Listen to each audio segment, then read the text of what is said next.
Shalom, muy buenas. Vamos a comenzar una serie de cursos sobre un tema apasionante, el tema de la tefilá. Y a partir de este tema vamos a salir a otros temas muy interesantes. Poco a poco vamos a ver cómo se sale a otros puntos.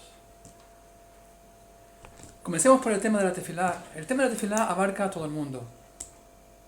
Quien más, quien menos se encuentra en ocasiones haciendo tefilá, rezando, haciendo su oración.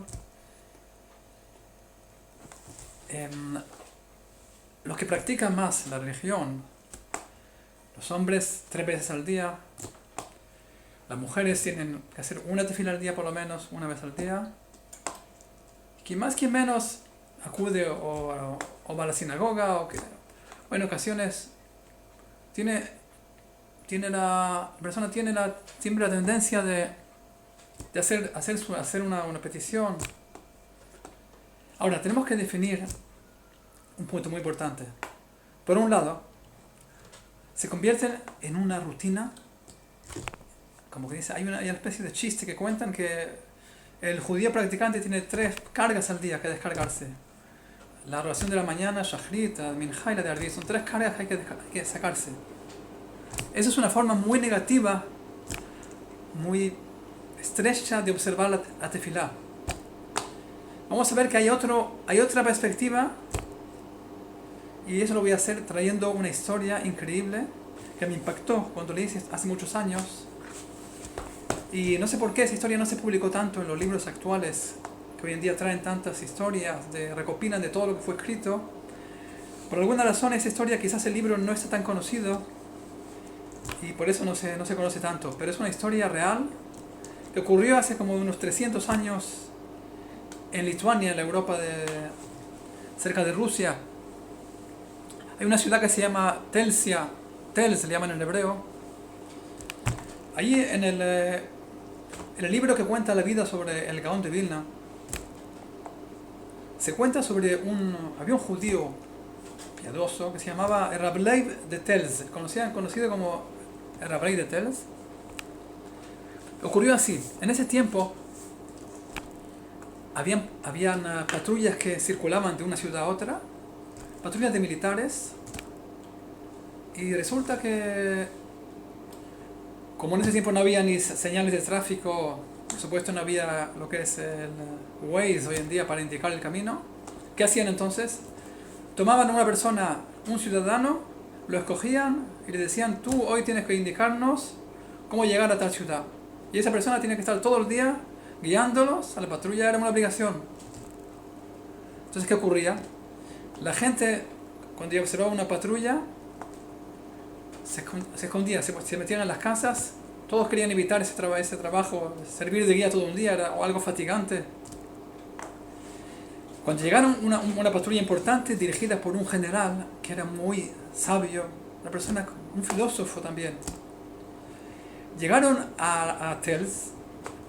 En ese momento buscaron a alguien, no encontraban a nadie. La gente se había escondido, pero vieron un Beta Knesset, una sinagoga. Dijeron: quizás hay alguien ahí. Entraron allí y vieron que había un judío ahí con su talit, con su tefilín, con su libro, estudiando. Era Rab Leib de Tels. Le dijeron: te tocó a ti hoy te toca a ti servir de guía.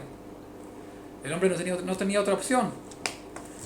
Con su talit, con su tefilín, siguió con su libro, salió y empezó a indicarlos a caminar por aquí, por allí. Después de varias horas de trayecto, de pronto este hombre se desvía, se mete a un bosque, y allí entonces los soldados empiezan a gritar: ¿Qué pasa aquí? Se pusieron nerviosos. El general, que era una persona inteligente, dijo: no se sofoque, no hay que enojarse. Quizás este hombre tiene algo que enseñarnos aquí, algo, quizás hay un tesoro, quizás algo tiene que haber aquí. El hombre, porque dijo: esta persona inteligente no va a hacer algo por hacer. Entonces, montado en su caballo, este general lo siguió a Rab Leib, dijo a los soldados, espérenme aquí. Le siguió, y de pronto vio que Rav Leib, ¿qué es lo que pasaba? Era la hora de Minjá, ya el sol se iba a acostar. Rav Leib no podía dejar su oración de Minjá.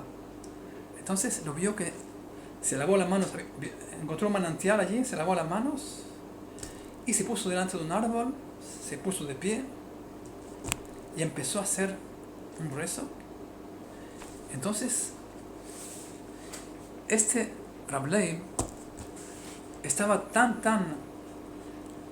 o sea, el hecho de que estaba una patrulla enorme de militares esperándole, le encendió todavía más el fuego del amor hacia Hashem, hacia Dios, y empezó a hacer su oración con un entusiasmo, algo muy grande. Y el general lo observaba, estaba boquiabierto.